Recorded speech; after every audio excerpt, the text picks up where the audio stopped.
Before we dive into today's podcast, this episode is sponsored by Rebuy, an end-to-end personalization platform for Shopify and Shopify Plus stores. Now, personalizing your Shopify store isn't a nice to have. It's definitely a must. Did you know that over 75% of online shoppers are more inclined to buy from brands that offer a personalized shopping experience? It's no surprise then that stores that embrace personalization, they see significant boosts in conversion rates and average order value and even customer lifetime value. So if you're looking for the simplest and most effective way to deliver smart, tailored experiences to your Shopify customers, look no further than Rebuy. This is a powerful platform and has a suite of game-changing features. A few that I love: AI-powered smart search is really there to help shoppers find exactly what they need. They also have precise and well-timed product recommendations. Really, that's there to increase your cart size. And the best part, I love their smart cart. It's stunning and intelligent shopping cart experience. I would say it's market leading. It's the best. And with results like this, it's clear why more than 10,000 of the fastest Shopify stores have already turned to Rebuy to wow their customers and skyrocket their sales. So don't miss out on the personalization revolution, because it's happening right now. And as a special guest to e-commerce Fastlane listeners, Rebuy is offering the first 45 days absolutely free. And all you have to do is go to rebuyengine.com/Fastlane. And there you can sign up and get going on this platform absolutely free. You're listening to Ecommerce Fastlane, the podcast show to help you build, manage, grow, and scale a successful and thriving company, powered by Shopify. Listen to real conversations with partners and subject matter experts as they share proven practical strategies, platforms, and the best Shopify apps to help you accelerate your business. The time is now for you to improve efficiencies, grow revenue, profit, and lifetime customer loyalty. Please welcome your host, startup founder and strategic advisor, Steve Hutt. Hey there, welcome back to E-commerce Fastlane. I'm your host, Steve Hutt. Thank you so much for coming today. It's so interesting how many podcasts are out there. It's incredible. I actually went to a tool that I use that kind of tells me how many podcasts are live, and the global rank right now, there's over 3.3 million podcasts worldwide. And I just want to thank you so much for taking the next 30 minutes or so and listening to this episode. It's going to be a very interesting episode. A good friend of mine, his name is Clymer. He's the founder of a company called Electric Eye, and they're electriceye.io. They also have a podcast, which I love. It's called Honest E-commerce.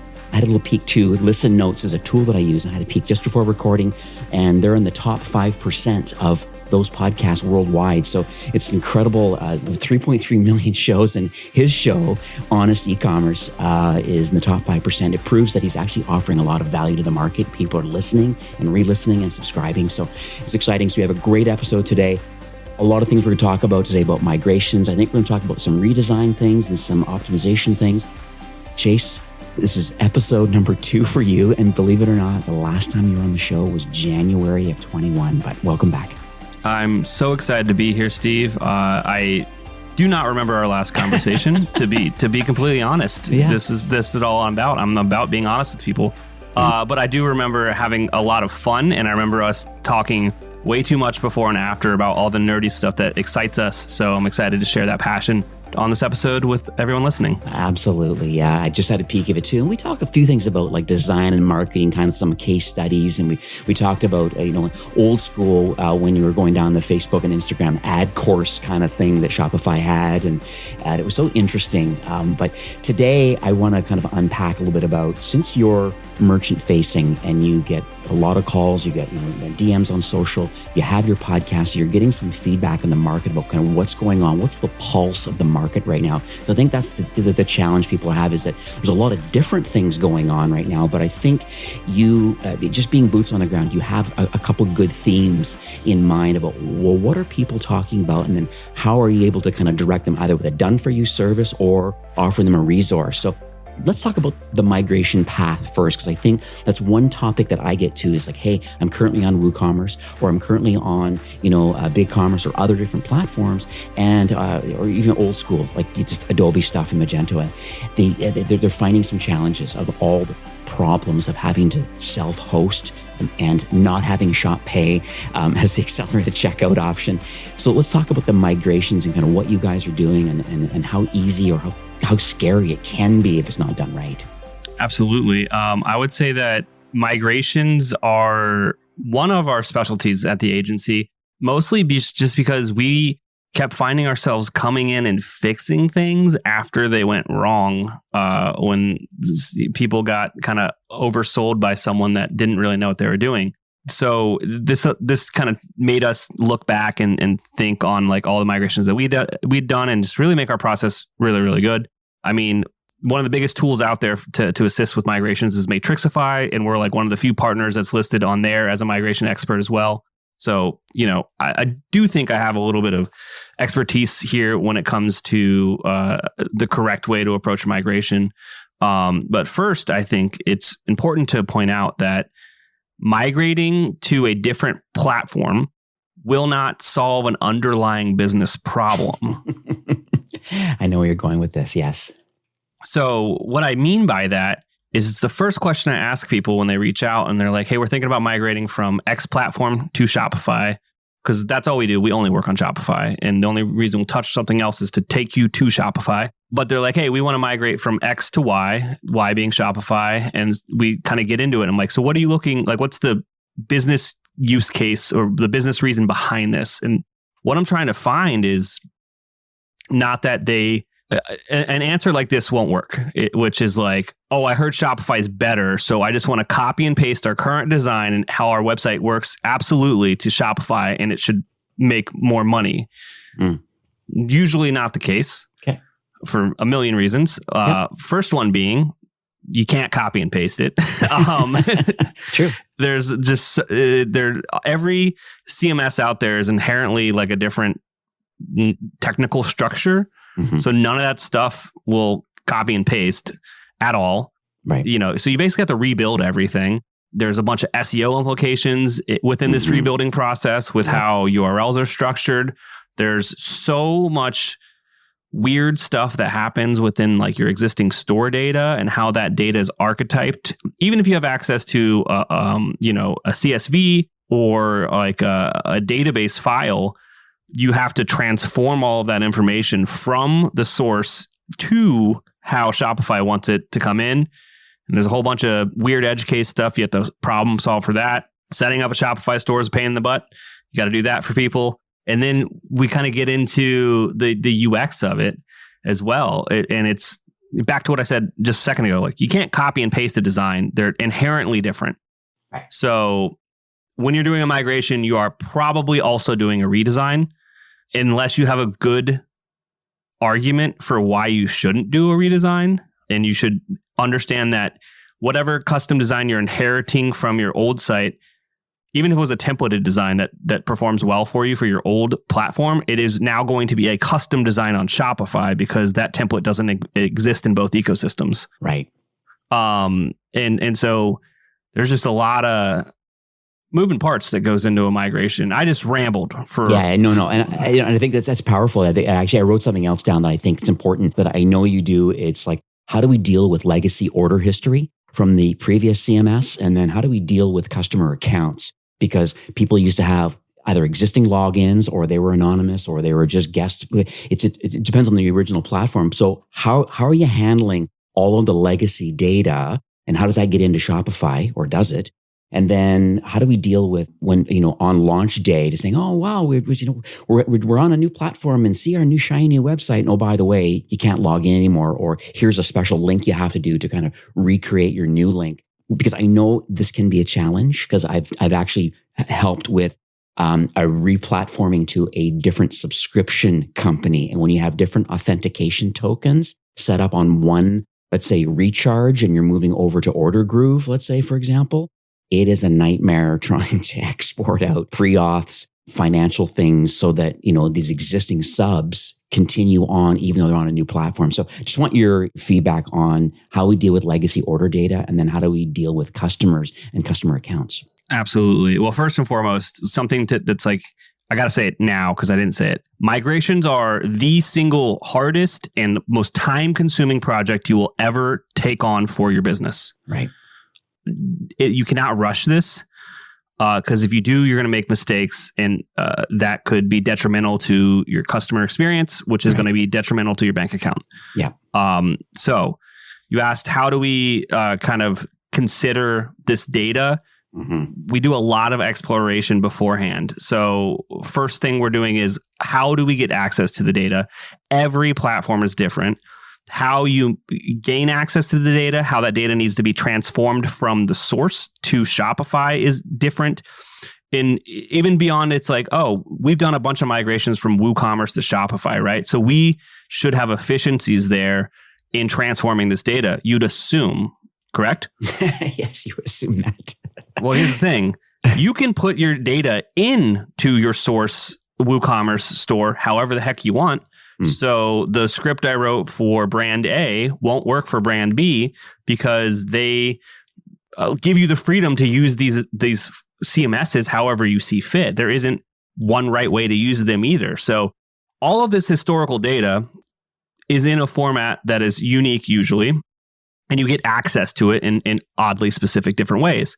And so you got to get the customer list, the customer orders.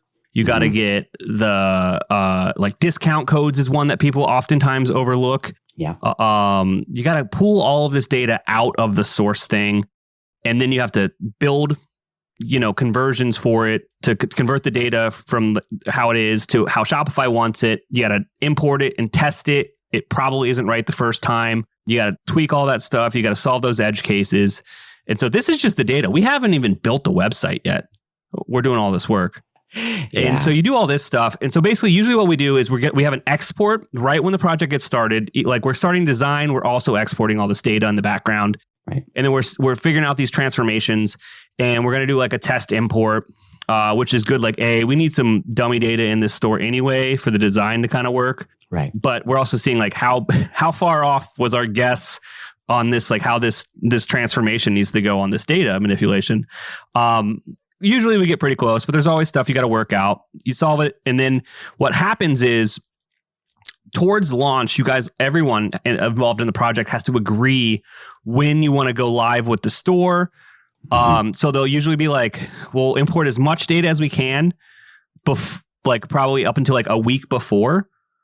And then we'll just call that we'll call that date. We'll just draw a line in the sand there. So all of that historical data we figured out. And now that we push that over into the new Shopify store, and then, we put it live on a Monday or a Tuesday. Those days are very important to put it live because you don't do it on a Friday. You never push anything on a Friday. No. So we're going to launch this thing usually Tuesday morning. It's like at 9 a.m. Eastern Standard Time is when we want to push your new site live. Right. Set up all the redirects. It does whatever it wants for the first hour, and everyone goes crazy. And then the redirects start to work finally. And the new Shopify store is live. And so there'll be like this delta between, the last Friday when we pulled the data out and like all the orders over the weekend. And like, there'll be this time where you set your name server with your URL, like, let's say steveshats.com, we migrated you and we redirected it to Shopify. And everything says it's correct, but the way the internet works, it's all bandages and like staples, and it just doesn't work right. So some ISPs will update faster than other ISPs. So like on your cell phone, you'll see the new experience, but on your computer, you'll see the old experience still. There's just like this weird la la land that just exists during migration projects for like that first time. But then everything works itself out. So you do the final migration and kind of get everything over. And that was a very long explanation on just the data part of it. Yeah. I guess the reason why that I wanted to have you explain it a bit, at least some of the TLDRs around it, is the fact that it is a really complex thing. I've been around those processes with a lot of brands over my years in commerce. And you're right about not rushing it. And every project is different. There are some, I say, economies of scale here, through your agency, because you've done a lot of them. And so been there, done that, but there's always something new that can crop up. And the idea is that you're more of a partner really to kind of, let's do some test data first. Let's see what we have. We'll make a cutoff point. We're going to do the full migration on this date at this time. After the first day's orders the last day orders are going out on the old platform. And, there's going to be this little bit of, I agree with you, there's a little middle ground. I mean, it's even like the podcast. I changed an audio file on my podcast. You think it would go live instantly with an RSS feed. Nope. Everybody has their own ways of crawling and caching. Shopify is the same way. I think they're using Cloudflare, I think is their content delivery network around the world. But who knows how quickly that gets updated in real time with 5 million stores. Even though your stores, you're one of the 5 million, it's still, there's going to be a delay between a lot of that. And, you're right. Mobile experience can be different sometimes than desktop experience after you push live. So it's pretty interesting. Yeah. And we didn't even get to talking about like the difference between the functionality and the UX stuff. Mm-hmm. It's, while you're dealing with all this data stuff, the way that your old store did something may not be the way your new store does something. And you need to be okay with that. You need to trust whoever you're partnering with on their recommendation to solve for functionalities, because Shopify likes to do things the way Shopify likes to do things. Yeah. It may not necessarily be the way that Magento did or Squarespace or WooCommerce. Right. And that, I feel like sometimes that's a sticking point where we really have to educate the merchant. It's just like, just because that was the process in the past doesn't mean that needs to be the process now. And at the end of the day, the experience is roughly the same. So be open to those things changing. If you have on your old website, like you had some pretty heavy customizations, re-engineering that on the new website is going to take time as well. There's just like all these considerations on the extended functionality that you want to give your customer. Like all those things have to be solved for within this project as well. And then I found too that there was two different trains of thought around the design elements so we got the data stuff kind of ported over. And then I can appreciate some custom issues that can happen depending on, you have some embroidering option or some special custom things that are, were built into your old site. We can kind of solve those kind of things like one-offs. But then the thought is that do we go with like Dawn as a default theme, like a default Shopify instance, and then do we start creating Figma or some kind of a Photoshop kind of design, UX designs of all of the main key pages, the home page, collection page, product page, and we say, okay, here's the look and feel that we're thinking of? Or are you finding some people say, no, the lower priced kind of migration path is to buy a premium theme for $300 to $500 from a reputable theme developer? There's about 4 or 5 of them that are like the key players in Shopify's world. Do you buy one of those, and then does your team then reskin that up and add a few extra bells and whistles based on the use case of the client? I just wanted to get your feedback about fully custom with a default install of Shopify, or do you think maybe there's an option of going with a premium theme and kind of reskinning it? I have an opinion here, of course. Okay, good. I love that. All right. So where we exist in the ecosystem, we're usually working with 7 to low 8-figure brands. With that being said, I think that a fully custom design is a waste of money unless you're doing over $10 million a year. And I can go into a little bit more detail, but basically it's usually intensive from a resource perspective, from a time investment from a founder to get quote unquote a custom UX, unless you have like a super luxury product or a reason your UX needs to be extremely custom. I don't see the advantage of going that route than using, like you said before, something a little more off the shelf to solve for kind of those generic UX patterns of what an e-commerce website should look like. Walmart, Target, Amazon, they've all trained us how to buy stuff online and what the familiar patterns of a website should be. And so I find it difficult to spend 3 months on a design phase of a project, another 3 to 6 months developing that custom design to launch something that's well into the 6 figures from an investment standpoint, that's fully custom for a merchant that, basically just spent almost half of their profit for the year on this custom experience. And they could have got the same exact result in less than a third of the time for less than a third of the budget. Right. I would agree with you on a lot of this because I think a lot of stores that I see that are quite successful, they, let's talk Turbo first. I mean, Turbo is like the most popular kind of a theme ever been developed, and it is what it is. And even though you say, well, there's a lot of similarities saying, oh, that looks like a Shopify store. Okay, fair enough. But at the end of the day, do you have product market fit?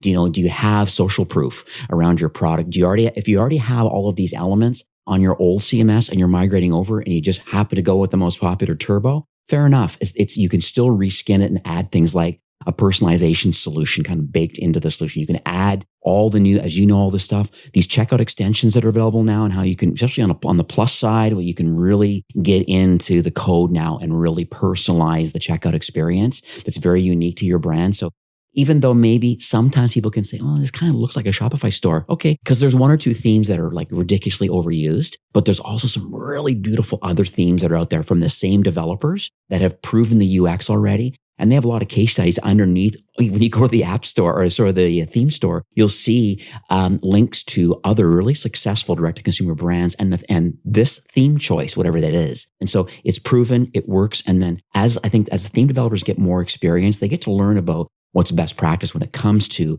UX and conversion optimization and what's the checkout flow look like and all that. So absolutely. I should probably clarify my opinion a little bit, though. Is I'm saying custom, fully custom. And the word custom means from scratch. Right. This means that you're starting from zero on design and you're starting from zero on development. Now, where I do think brands that have product market fit, Steve, which I would say, I mean, if you're doing over $1 million a year, you're doing something right.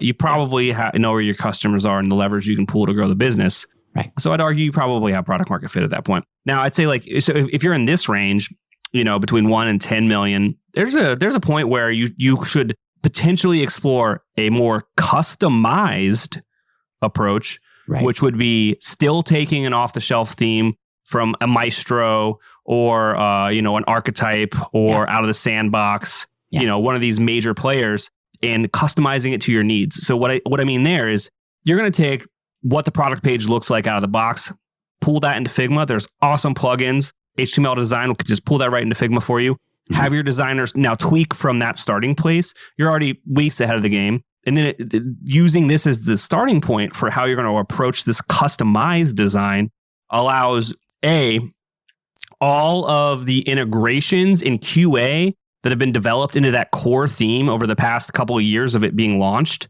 are now going to be in your website as well, versus a custom website where it's going to be so buggy, you have no idea. Like that is, I cannot understate just that element of the development process. Yeah. But B, it's, there's like the cool stuff that happens within developing things, like the delayed image loads and the animations and stuff. Those can get inherited into your more customized design by using a more robust theme work as a starting place. Also, I think like a lot of people, when they do go the custom route, they get upset is the only way I can describe it later on when they make assumptions that they'll have all these sections built into their theme. And if it wasn't designed, it wasn't developed, and it's not going to be there later. Yeah, totally get it. You know what? I'm thinking about the optimization side of this. So now a brand's made a decision. They have migrated over. Now they're on Shopify. They either went fully custom, or I would agree with you on getting off the shelf and archetyping, kind of reskinning that, and off you go. So what happens next after launch? And I think the original thought is, well, I'm going to move to Shopify because it's instantly going to be better. Well, it's going to be instantly better in a little bit of ways because number one, you're getting a more UX and conversion focused theme, number one. And number two, you get like the best converting checkout in the world because you're giving your customers now access to Shop Pay. And Shop Pay is the fastest, best kind of accelerated option for buying. And it connects nicely with the Shop app. And all these things just kind of work well together. What do you think some of the next steps are from an optimization perspective once a site launches? Like what sort of things are you looking for? And then how do you improve that site? Absolutely. So I'm going to answer this from two different kind of common use cases of customers, or we call them clients. You guys are clients that work with our agency, right? Right. So the first one would be like, we did the migration project. Why isn't it the best thing in the world? Because no one's a genius. Like things work or they don't, and you're going to figure it out. So how do you do that, right? So you just worked with a partner. You migrated over from WooCommerce to Shopify.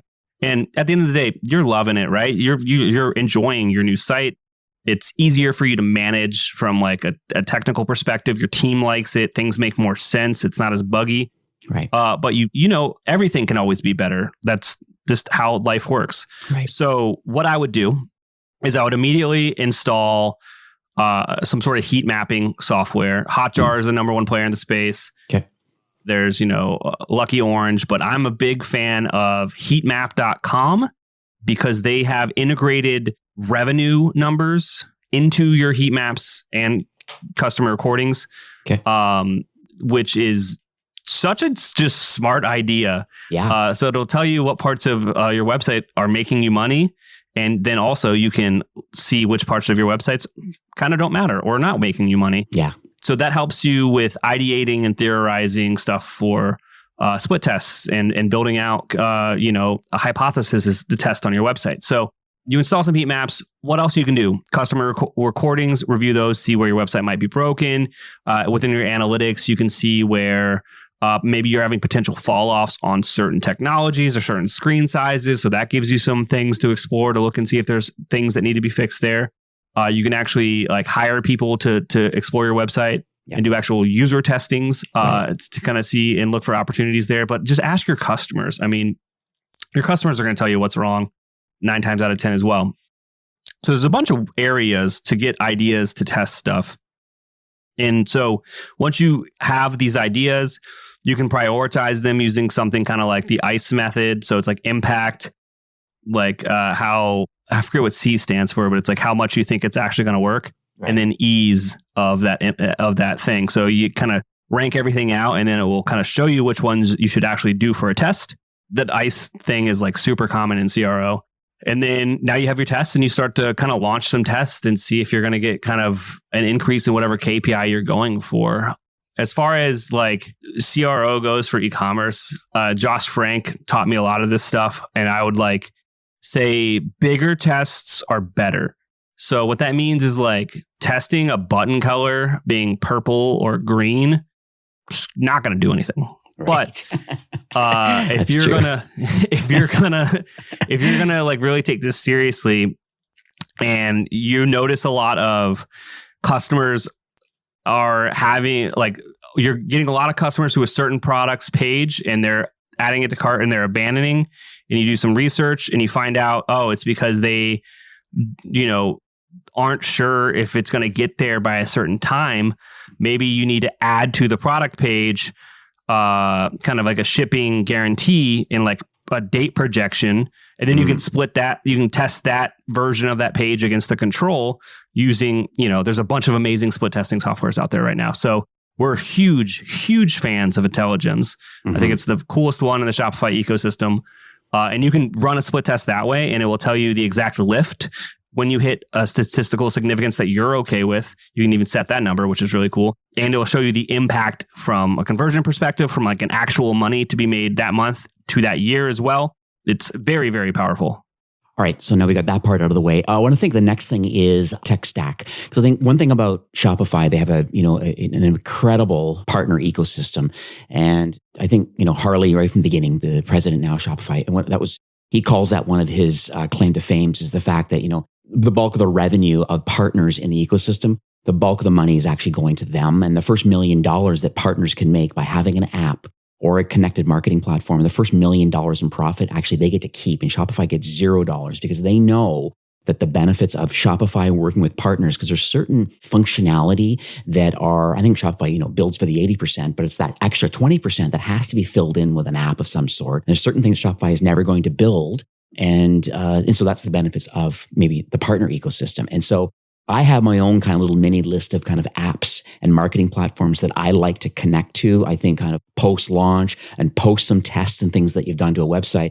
I'd love to hear on your side. I mean, you made a comment about Matrixify. We know Maris, the founder, and he's been on. So that's a great tool for the migration part of it. But what about just overall, just running the website now? If it's email or SMS or personalization engine, or there's lots of different things that you need. So yeah, we're so ingrained in the front end UX of websites and problem solving the stuff for merchants. So we are often the de facto, like is this app good or not? Is like what we're answering all the time. So we do have a lot of preferred apps and a lot of awesome partners out there. And just like full transparency, some of these apps are partners and we get referral fees from them. Some of them I just think are awesome. I'm not going to differentiate it because I don't care to do that right now. Yeah. But for like, I'm just going to I'm literally just have Slack open in front of me, and the ones that we're good partners with, we have a shared channel with. So this is going to make this really easy. Yeah. For like upsells and cross sells and kind of personalization, huge fans of rebuy and after sell, especially like the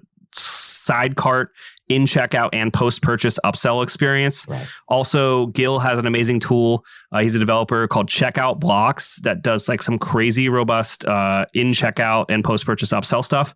That is, I think, the number one optimization channel that we see as a consultant when we're doing like diagnostics for people is they just let people add the thing to their cart and then don't try to sell them anything else. And it's like, you're leaving so much money on the table there. Absolutely. Yeah. So tools like that, after sell or rebuy, but also a lot of these themes just have upsells and cross sells kind of built into them now, or building like a certain thing is pretty dang easy.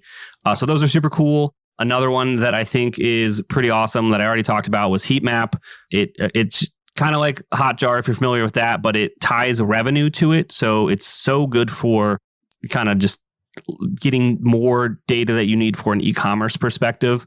Okay. There's obviously so many players in the space now when it comes to subscriptions. Recharge is obviously the big one, but we've explored Smarter and Loop subscriptions and Stay AI lately. I think those are kind of powerful solutions if subscription is a big part of your stack. Right. Nostra and their Edge delivery network is really wild. Yeah. Its price point is up there. I think you need to be a pretty successful business for it to make sense for you. But I would take them up on their offer to split test it. And to dumb down what they do is basically Shopify's got their content delivery network all around America. And what Nostra does is they're putting their content delivery networks even closer to your end user than Shopify's are for the entirety of your website's assets, because Shopify only caches a few of them. Right. It's a really, really dumbed down version of what they do. Talk to them about it though. Yeah. But I have a podcast recording. I actually had Darren Lemus on the show a couple of weeks ago. And he really talked about how the name of the episode, he came up with the name, but like speed sells, like how to turbocharge your Shopify site to skyrocket your profits. Because really that's the whole thing is like he get into the meat of it about, well, why does a fast site, I mean, I think it originally came down to Amazon talking about the revenue lift, per point second or per 0.1 of a second, what it means. It's so interesting. And then what he does with Nostra is quite interesting. Absolutely. Yeah, no, it's a crazy product. Some other cool things out there. I think Postpilot does such a really, really cool job with they're sending out physical mail, but you can tie it to automations just like you'd see in like Klaviyo or retention. Based upon like a customer's, not retention, but send lane, but like based upon a customer's unique journey, right? So you could set up, if a customer hasn't bought from you in a year, you could send them a postcard that says, "Hey, I miss you." Right. Postpilot does that for you. I think that's pretty cool. Another app that's pretty cool, retention.com. If you're not using it, I don't know why you wouldn't be using it. It just de-anonymizes your visitors. You have to be in America to use it because it breaks the law everywhere else in the world. But in America, you can add more people to your list, which is always going to add more money to your list. And if you're a B2B company, they just launched Retention's B2B version, and it was free when I installed it 2 weeks ago. So I'd look into that. It's pretty wild. Right. And then kind of on the outside of that is like reporting and stuff like that. Triple Whale is an amazing tool. And then I know Tydo does a really good job of creating custom reports for merchants kind of at scale. But yeah, that's like our short list of pretty cool apps. Yeah. And there's so many. I think there's like 110 kind of Shopify Plus kind of certified apps. And I think there's over 6,000 other apps. I think it can be overwhelming. I do get DM'd a lot just saying, hey, here's the business challenge we have, or here's the duct tape we have with so many apps. Is there one that kind of rolls up into a lot of these things? Like we didn't get into things like loyalty yet. That's another whole, not done well by Shopify, but usually done by Smile or Loyalty Lion or, there's some, I think whatever the challenge is, at least high level challenge, there's usually a solution to help with that. Even if you want to start digging into your influencer marketing challenges, like how are we acquiring and seeding them and growing that kind of the marketing side of the business. That's a great segue because I forgot to say Social Snowball, but they're an awesome partner of ours as well. There you go. I love them too. Yeah. See, I'm just looking at my homepage too at Ecommerce Fastlane because I have a lot of like the biggies up there that I think are doing some really, really amazing work. I love Klaviyo. I'm still very bullish though too from an SMS side with Attentive and PostScript, which is, exclusively for Shopify. So I think there's some really great partners out there in the email and the SMS space, which is necessary. I also find another tool that actually connects that just kind of one little last kind of show and tell here is that there's a really neat tool that when you come to a website and you don't know who the customer is and you're trying to acquire their email or their SMS, there's a really neat tool out right now that what it does is it says, hey, it just knows when the best time to do a pop-up or an exit intent. It doesn't hit them hard right away, but it comes to the site and then all of a sudden it says, okay, hey, would you like 10% off or 15% off, or would you like this PDF or this guide or this how-to or whatever? And you get that email address. But then if they've already gone down that journey of giving you your email address, then they say, hey, would you like 20% off? Oh, just add your phone number. And then the benefits here is that now you have both. And then it can even go even further. And maybe instead of a phone number, you say, hey, can I have your Instagram handle? And then it just starts growing your business because now you have an email address and or a social handle or both. And then it gives you some opportunity to be able to market to these people, right? So absolutely. What app was that? Oh, the name of the app is called Gatsby, and Brett Bernstein is the founder. He's been on a few times on our show. He's coming back on again. The platform just keeps iterating, so it's at Gatsby, GATSBY.ai. Really neat tool.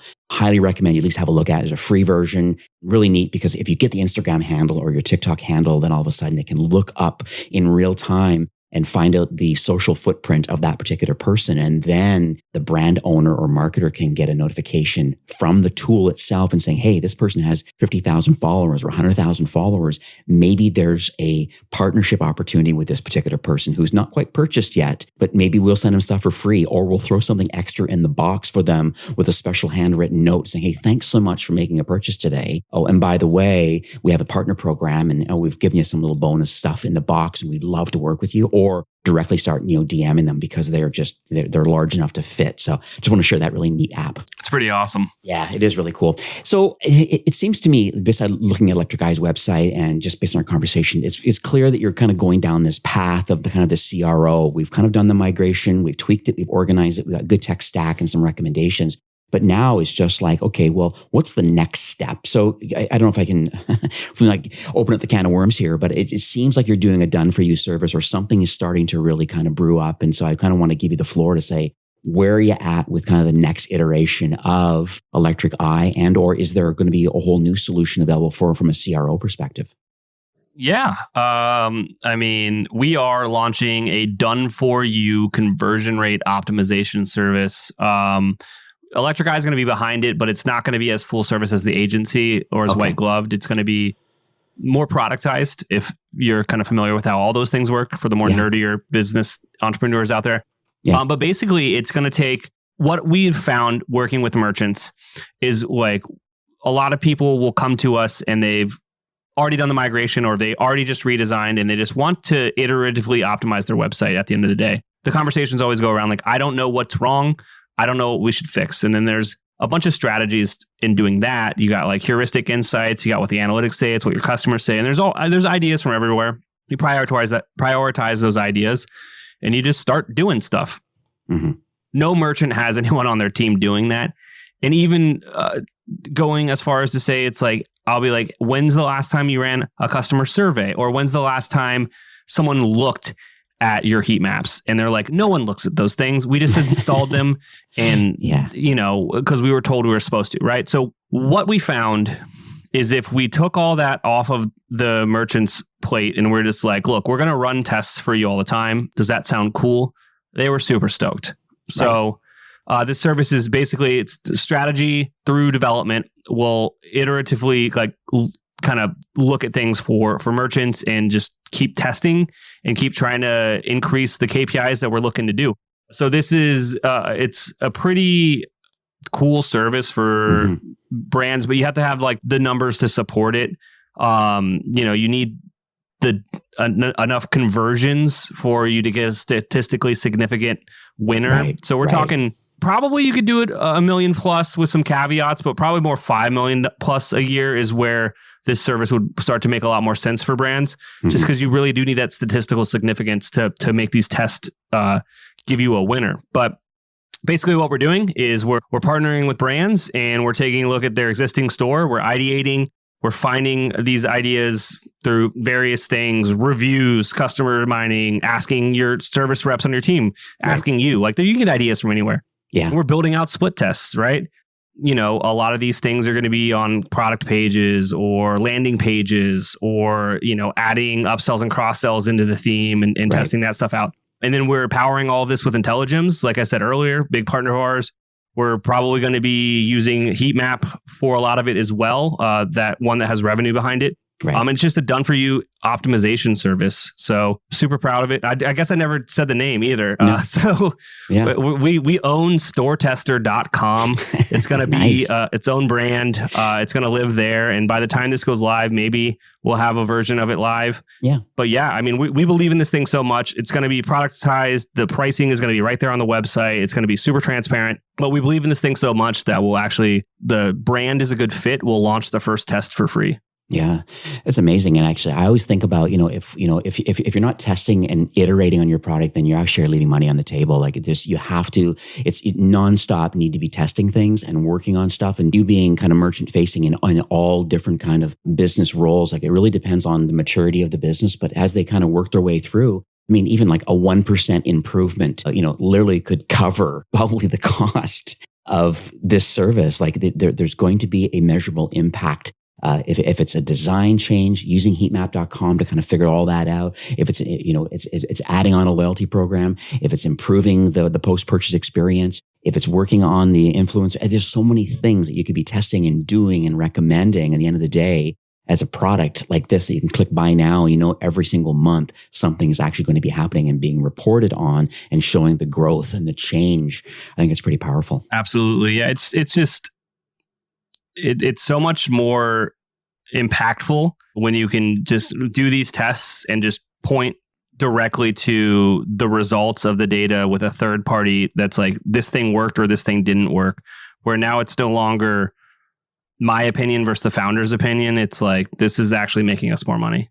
Yeah, I'd argue too that a lot of brands, what they do is, unfortunately, they will do a few tests, get some results, and then kind of end it because, everybody's so busy being a marketer, developer, or whatever. There's, even smaller businesses that are doing 5 million with a small, lean team. A lot of times they know the importance of this, but there's lots of other things to deal with where, there's going to be a retention person. There's going to be an email and kind of SMS person under the marketing umbrella. But a lot of time, smaller, lean teams, they don't do the tests as often as they should. And I think that's maybe one of the benefits of Store Tester. What you guys are going to be doing is saying, hey, if you're at a certain level, if you're, above $1 million, but closer to $5 to $10 million, is all of a sudden, this is a very affordable and can be statistically significant by small amount of money to do these ongoing tests month over month, cancel whenever you want to. But at the end of the day, your goal is to say, no, we're going to make some really educated guesses on what we believe the next steps are, because we know what great looks like. There's clearly a lot of great players out there that have product market fit and great design and great on all the great parts of a D2C product. And so knowing that, month over month, you're going to be implementing these sort of things. And then, just this incrementality of testing and making the change and moving on to the next test, I think is a service that's definitely needed in our space for sure. Yeah.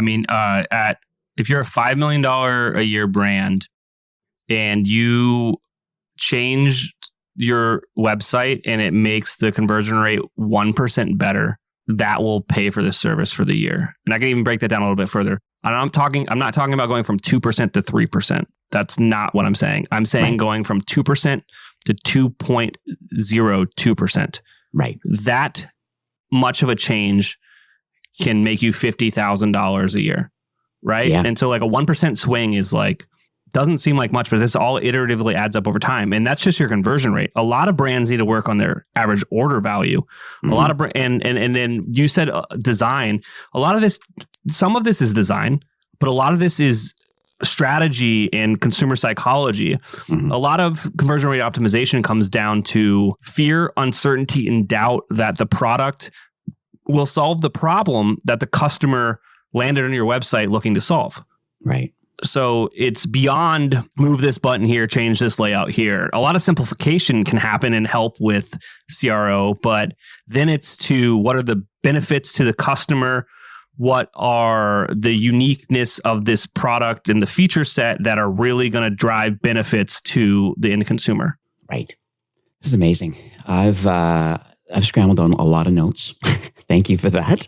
I mean, it's a good episode when you write down a lot of notes, like life of learning. We're definitely aligned on a lot of things about the migrations, the redesign. Went through a lot of things today, and this the whole optimization side.